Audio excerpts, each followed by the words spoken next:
Hello everyone, welcome back to the YumYum Report, bringing you bite-sized updates on Australian theme parks and attractions, as well as worldwide attractions such as Disney and Universal. On Friday we popped into Dreamworld for a quick visit to check out what was new. It looks like the deconstruction of the claw is moving ahead quite rapidly, in preparation for construction of the new King Claw, which is set to open in late 2025. It's interesting seeing the space where the riders would actually sit, which is now basically just a large hole in the center of the construction site. I'm kind of expecting King Claw himself to reach out of the hole and grab me and kidnap me. Hopefully not, because I want to keep making updates.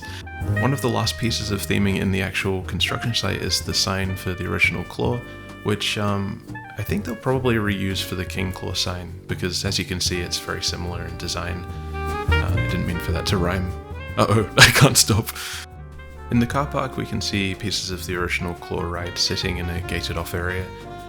They're all very neat and tidy, which does make it seem like they're going to be reselling this perhaps to a different park, either in Australia or overseas. There have been some rumours that they've already made a sale to an overseas park, and we're not really sure what that potential park could be. I'm not sure if the rumours are true, but if they are, Dreamworld is definitely keeping everything in really good condition, so whoever's buying the ride is going to get a well-loved attraction, and I look forward to seeing what happens to it. I'm not entirely sure what all of these parts are and what they do, but as an enthusiast it's really cool to get up close and have a more in-depth look at them. Meanwhile, near Gold Coaster you can actually see the original feet for King Claw in the distance. That's a weird sentence. The fact that they're storing this back of house to me kind of insinuates that they might be reusing this for the King Claw theming. On Main Street there's work underway on the old Billabong store, which they've gutted out and they've gated off outside. I'm not entirely sure what's happening with this, but my personal hopes would be that they maybe move the old existing cafe to this spot, which I feel like would be a much larger space for a cafe or a bakery or something. When I'm drinking coffee I like to find a nice cozy spot to watch the world go by, and I feel like this space is much larger and could have some indoor seating and maybe some theming of sorts. They also have a kitchen on the other side of the building which they could probably use for if they did put a new food outlet in. Inside you can see that they've moved everything into the main gift shop, which kind of makes it much more full and it's a better use of space.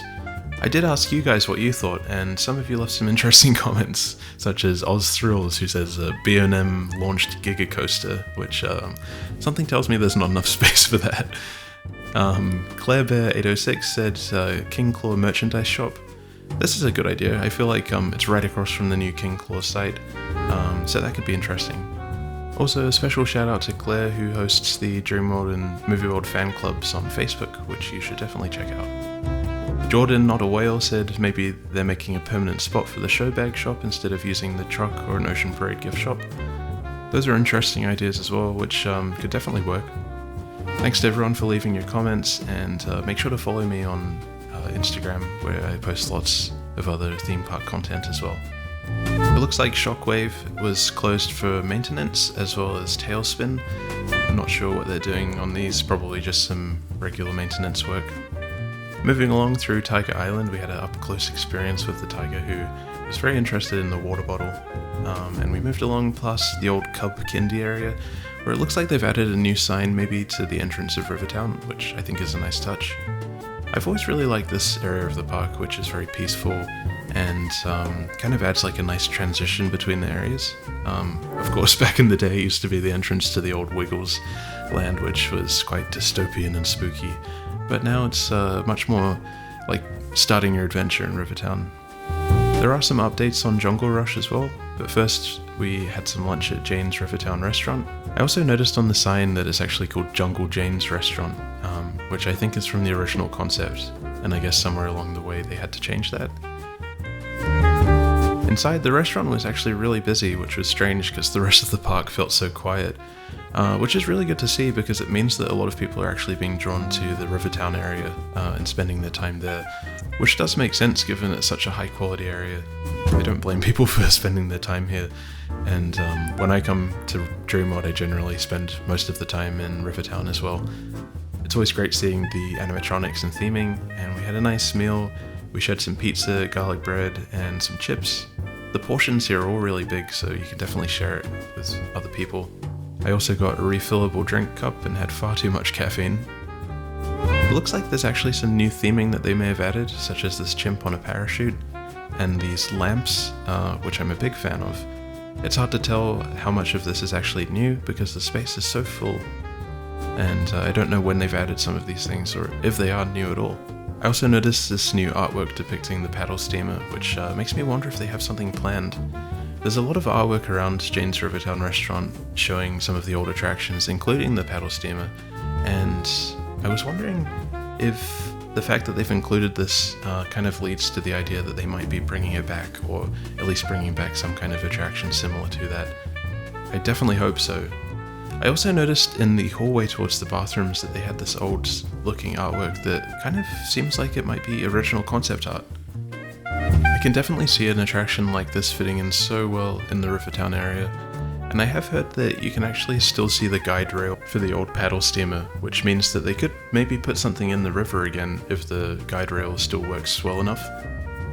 They've got this dock area which is suspiciously perfect for a future attraction, or even a bridge across to the island. We went for a quick ride on Jungle Rush, and there seemed to be some new stuff that I noticed, including this thing. I don't know what to call it, but it looks like somewhere where they might be adding a water feature. In the original concept art for Jungle Rush, it did feature lots of waterfalls and things, so I really hope that they use this. I think it would be amazing and add so much to the experience and atmosphere of the park. The gemstone is also supposed to be a water feature, which we should hopefully see updates on soon. Inside the queue, I'm not sure if I'm gaslighting myself, but some of the lighting seemed a bit more atmospheric, and it can be hard to tell what's new sometimes when you visit the park so frequently. Sometimes you trick yourself into thinking that something's new when it's not. In the Snake Eye room, you can see through into the indoor section of the coaster, and it looks like they've added some new lighting to the snake statue, making it green, which is really cool. And you can also see the statue man above. I still don't know what he's called.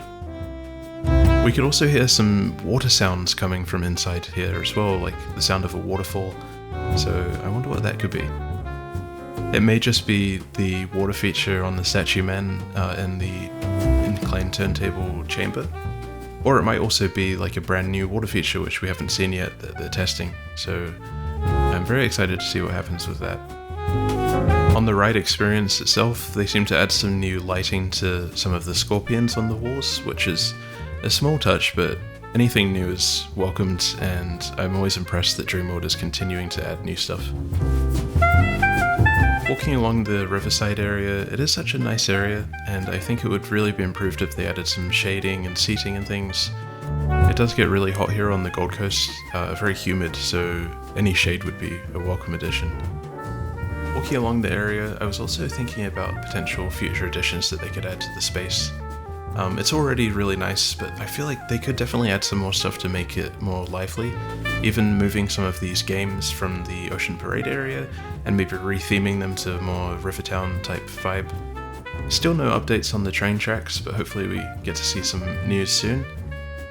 Also, I'm not sure if they've taken down some of the theming for Motocoaster. Did there used to be flags there? I can't remember. Like I said, I'm pretty good at usually spotting changes, but sometimes I completely trick my mind into thinking that something's new. There's still some theming for Rivertown sitting around the back of house area, which means that they've got more stuff to add. I wonder when the area will be officially complete and how different it will be to when it opened. In the Corroboree area, it looks like they've done some work on Goldie the Eagle's enclosure, which is really nice to see. I always love seeing Goldie. Such a cool bird with so much character, and really sad story. Unfortunately, Goldie the Eagle can't fly, which always makes me feel a little sad, but it's nice that they're making the enclosure as comfortable as possible. On the train, they seem to be playing some rap music at the station, which was a bit strange. Kind of took me out of the experience of it. And at the front of the park, Wally the Wombat has now disappeared from the water spraying feature. so I wonder what's happened to him. Hopefully he's okay. That brings me to the end of this YumYum report from Dreamworld. If you enjoyed the video, please feel free to like, leave a friendly comment, and subscribe for more. I'd like to give a very special thanks to the first channel member, Koala75. Thank you so much, Koala, for supporting the channel. It really means a lot, and it will definitely help me to continue making high quality theme park content. The channel membership is the new feature that I've added, which will allow members to access videos early, and you'll also receive a shout out and thanks at the end of my videos. This support, while not mandatory, is greatly appreciated and will definitely help me to continue making my videos much higher quality. So thank you so much. Thanks for watching, and I'll see you next time.